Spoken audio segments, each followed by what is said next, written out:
Call for English councils to be given powers to regulate Airbnb. Caroline Lucas urges move to help ease intolerable pressure on availability of local housing.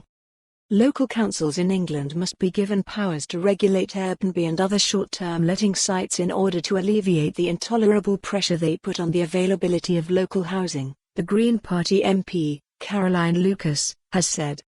Her intervention followed a Guardian investigation that found one Airbnb listing for every 4 residential properties in some hotspots across Britain. Airbnb has disputed the finding.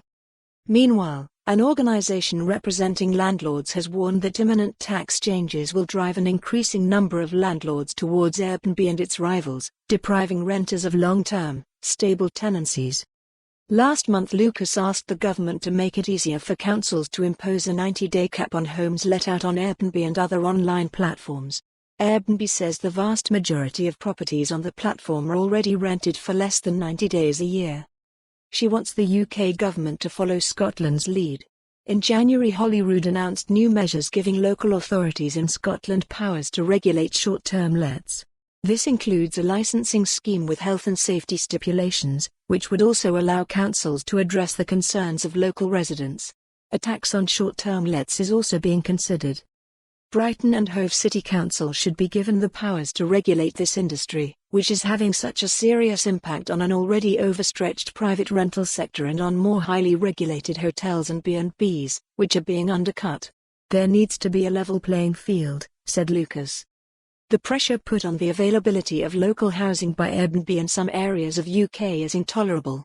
Local councils must be given powers to regulate this, so local housing needs are not squeezed out, she tweeted on Friday. Airbnb said the Guardian's data was flawed and that some listings were for hotel rooms, single rooms in homes, and unusual properties such as caravans, meaning their rental did not affect housing stock. Patrick Robinson, the company's director of public policy, said, Airbnb is a good partner to cities and we were the first platform to limit how often hosts in London can share their homes. We are also working with cities across the UK on proposals for a host registration system that we will proactively put to the government later this year to help ensure that rules work for everyone. But some critics of the company in hotspot areas say the saturation of their neighbourhoods is changing their way of life. Chris Hayes, a 55-year-old train driver who lives in the North Lane area of Brighton, said his life was being made a misery because 5 of the 29 cottages in his row were being advertised. For more on this story, visit the news article link.